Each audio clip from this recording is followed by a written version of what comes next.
నేనిప్పుడు I'm lot more focused on this Aryan migration. ఒకప్పుడు మీరు డిస్కస్ చేసేటప్పుడు ఎందుకు ఇదంతా డిస్కషన్ అవుతోంది అసలు, ఇప్పుడున్న వాటి మీద ఫోకస్ చేయడం బెటర్ గదా అని నేను అనుకునేవాడిని. కానీ but I was wrong. I హుహు. Admit that. అవి డిస్కస్ చేయడం చాలా చాలా ఇంపార్టెంట్ అని నేను రియలైజ్ అయ్యాను. ఎందుకంటే it's been like toxic atmosphere outside. అసలు మీరు హ్మ్. నమ్మలేనట్టుగా ఉంది బయట. అలా ఉందనమాట.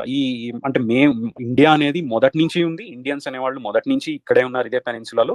ఇండియా ఔట్ థియరీని వీళ్ళు నెత్తి మీదెక్కించుకొని ఏంటంటే మనమే ప్రపంచానికి లాంగ్వేజెస్‌ని గానీ, కల్చర్‌ని గానీ పరిచయం చేశామని చెప్పి అది అది ఇవాళ రేపు జరిగే జనరల్ ఎలక్షన్స్ మీద గూడా ఇంపాక్ట్ పడేటట్టు ఉందనమాట. అంత అంత ఘోరంగా ఉంది. చేసి సో ప్రపంచం మొత్తానికి సివిలైజేషన్ నేర్పి మనోళ్ళు టాయిలెట్లు కట్టుకోవడం మర్చిపోయారటండి. అదే గదా!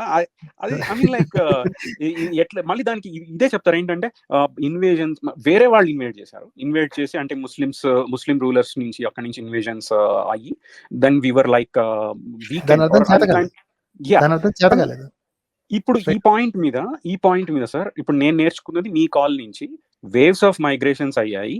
అండ్ చాలా సార్లు మిక్సప్ అయ్యి I mean now what are we అనేది we are a result of waves of migration and mixup from different races. It may be from the west like Persian నుంచి పర్షియన్ రీజియన్ నుంచి కానీ, లేకపోతే ఫార్ ఈస్ట్ నుంచి కానీ, లేకపోతే north నుంచి కానీ అయిన మైగ్రేషన్స్ అండ్ మిక్సప్స్ నుంచి now I mean we are what we are right now అనేది. కానీ దీనికి నాకు ఒక ఆబ్జెక్టివ్ కంక్లూడెడ్ సైంటిఫిక్ రిఫరెన్స్ ఏదైనా ఉందా, సైటేషన్ ఏదైనా ఉందా, so that I can discuss with many people. I can show that this is what is the background. This is the cell backbone అనే of. సెల్ అనే ఒక మ్యాగజైన్‌లో మీరు ఒక గూగుల్‌లో ఈ ఒక్క వర్డ్ ఈ సెంటెన్స్ సెర్చ్ చేయండి. ఫార్మేషన్ ఆఫ్ పాపులేషన్ సారీ ఒక్క నిమిషం. Formation of south Asian population.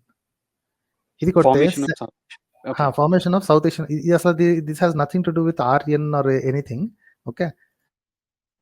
Yeah.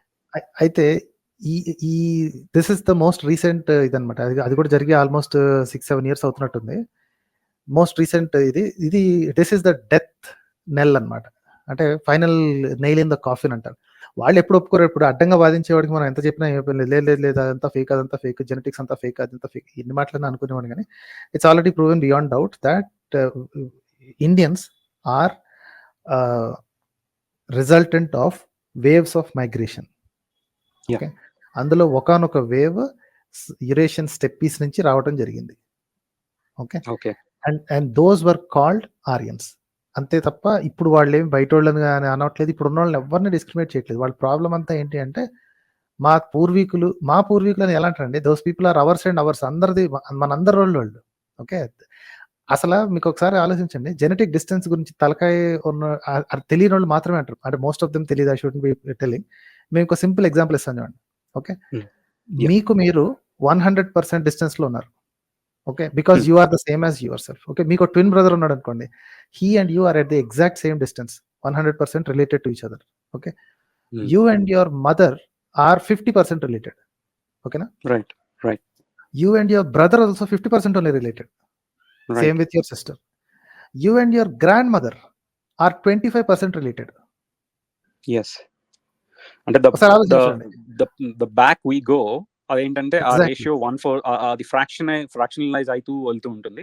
So will go correct గా మీరు 4 జనరేషన్స్ వెనక్కి వెళ్తే వాళ్ళకి మీకు 0.1% ఇది పోలిక కూడా ఉండదండి. అంటే వాళ్ళ జెనెటిక్స్ మీకు మ్యాచ్ అవ్వదు. అదే విషయంగా మీరు కజిన్స్ పక్కన చూసుకున్నా సరే, మీ మదర్ కి సిస్టర్ కి అబ్బాయి ఉన్నాడు అనుకోండి, మీకు బ్రదర్ అవుతాడు టెక్నికల్లీ.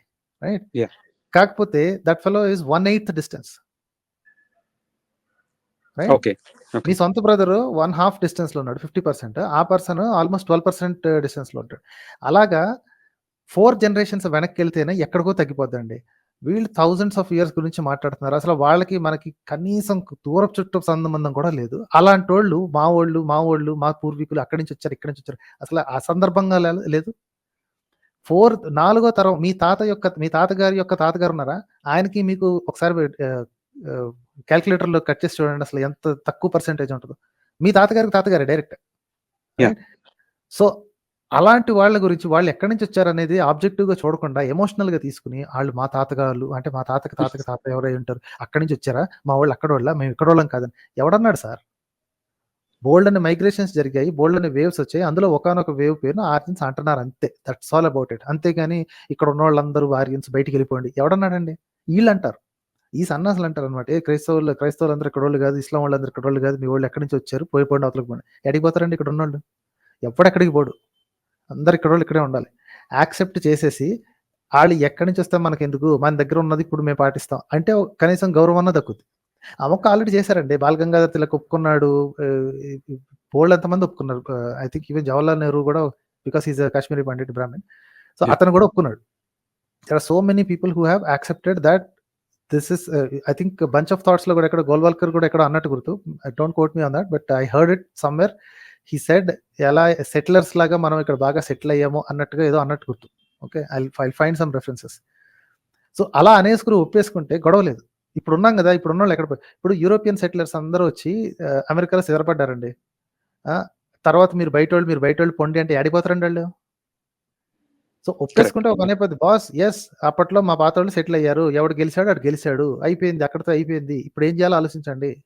మేము మా ఇంకో రకంగా కూడా చెప్పొచ్చు కదా సార్. ఎట్లా అంటే మిక్సప్ అయ్యే ఛాన్సెస్ ఉంటే డెఫినెట్ గా మిక్సప్ అవ్వాలి, అయి ఉండాలి. ఎందుకంటే మిక్సప్ అవ్వకుండా ఉండాలంటే మనం వేరే గ్రహం మీద ఉండాలి. మిక్సప్ అయ్యే ఛాన్సెస్ డెఫినెట్ గా ఉంటాయి, ఎందుకంటే ల్యాండ్ కనెక్టివిటీ ఉంటుంది కాబట్టి. సో ఆపే వాళ్ళు కూడా ఎవరు ఉండరు కాబట్టి ఆబ్వియస్ గా మిక్సప్ అయ్యే తీరుతుంది. అంతకు మించి I mean like the common sense itself should speak నేను అనుకుంటున్నాను. But thanks for pointing out that thing. I will search in Google and all that. And finally one point I would like to mention, అంటే పెద్ద question కాదు కానీ I'm currently travelling across Bhutan. So నాకు తెలిసింది ఒకటి ground రియాలిటీలో ఏంటి అంటే, India is the largest beef exporter, cow meat exporter to Bhutan. Okay, ఇప్పటికి కూడా వీళ్ళకి చికెన్ ఫిష్ అంటే ఏంటో తెలీదు, వీళ్ళు బీఫ్ తినకపోతే చచ్చిపోతారు. బీఫ్ వీళ్ళకి ఎవ్రీడే కావాలి, అది ఎవ్రీడే ఇండియా నుంచి వస్తుంది. ఓకే ఓకే, అది super super super. Yeah, thanks అండి. Thank you so much. Thank you అండి.